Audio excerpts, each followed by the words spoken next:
Hey, what's up? So when a new camera is released or announced, you get like our reviewers, they ask questions like, but how does it perform in low light? Maybe they do a comparison. So I want to categorize it for categories where I'll explain how they affect a camera sensor or a camera in making a low light camera. So yeah, the first one is the sensor size. So kuna micro four thirds, kuna APS-C na kuna full frame. Depending on the sensor, maybe let's compare a full frame to a micro four thirds.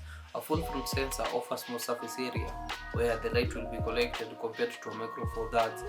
And a full frame sensor wins in this category. The second category is the ISO. So kwa ISO, maybe mostly in video cameras unapata ziko na native ISO where it performs at its best at the certain ISO. So unapata ka Sony a7siii iko na native ISO ya 640.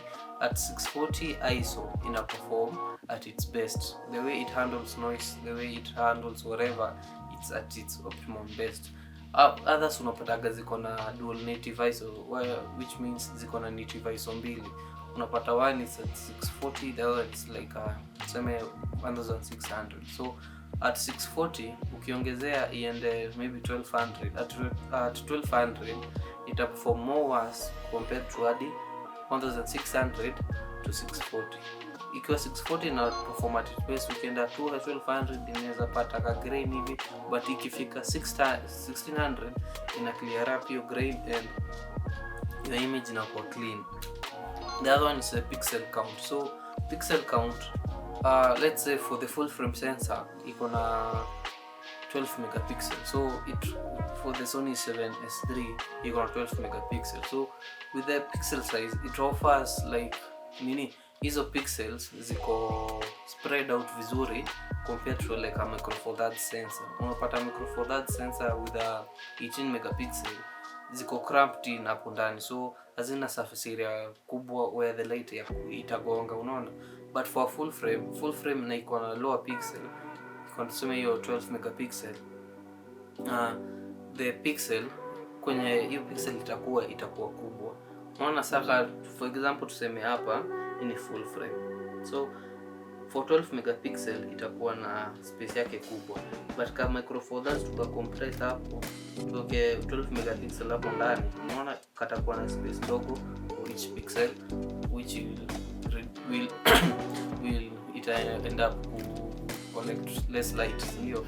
So yeah, so the other category is the sensor technology. So for sensor technology kuna two common ones. Kuna the conventional CMOS sensor na kuna BSI CMOS sensor. For the BSI inamaanisha backside illuminated. So for the conventional sensor, so let me illustrate. So kuna this the rectangle represent the sensor. So the first layer ni the RGB where the color filter is, which gives the image color. If it were a monochrome camera, haingekuwa na this filter. So the color filter are right there. The symbol for the conventional CMOS sensor is followed by metal linings which have aluminum. So it has aluminum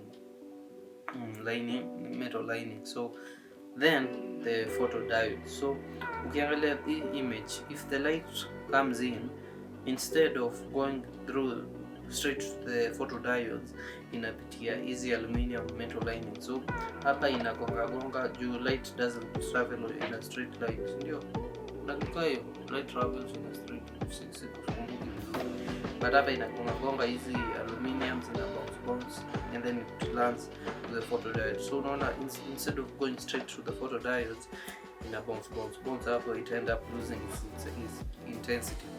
For the BSI CMOS sensor, the first thing is that RGB where the color filter is, followed by the photodiode. So unaona hapa nothing comes in between the photodiodes. So and the light comes straight and it hits the photodiode, so no light is lost and inagonga na intensity yote. followed by the metal linings, and in this case for the BSI sensor iko na copper instead of aluminium. So if you see between the two different technologies, for a CMOS sensor it loses some of its light before igonge photodiode, and for a BSI inagonga photodiodes straight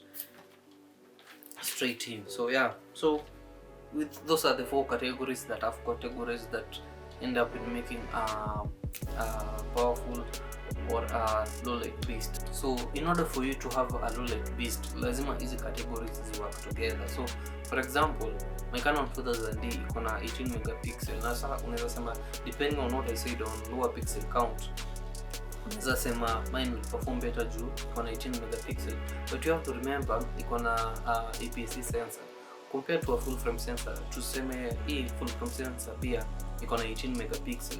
The way those individual pixel sizes, pixel count is spread out an individual pixel, compare to my APS-C itakuwa more cramped in, so the surface area itakuwa kidogo where the light is hitting the sensor. So for example, chukue Sony fx6, fx3, Sony a7S3, because they share the same sensor. One is full frame, the second one 12 megapixel, that dual native ISO at 640 ama 1600 itakuwa perform at its best.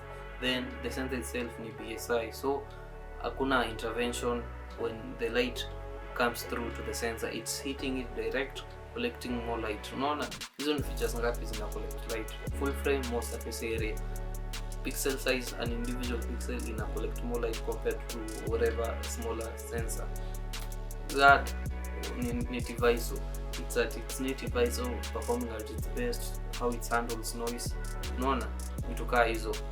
That fourth, it's a BSI sensor, hakuna interference to where the photodiodes ziko, ina receive your light optimally, so it makes up to be the best low light camera in the industry at the moment. So if you want a camera that sees in the dark, you know what to go there and look for. So yeah, that has been it for today. I'll see you guys in the next one. Peace.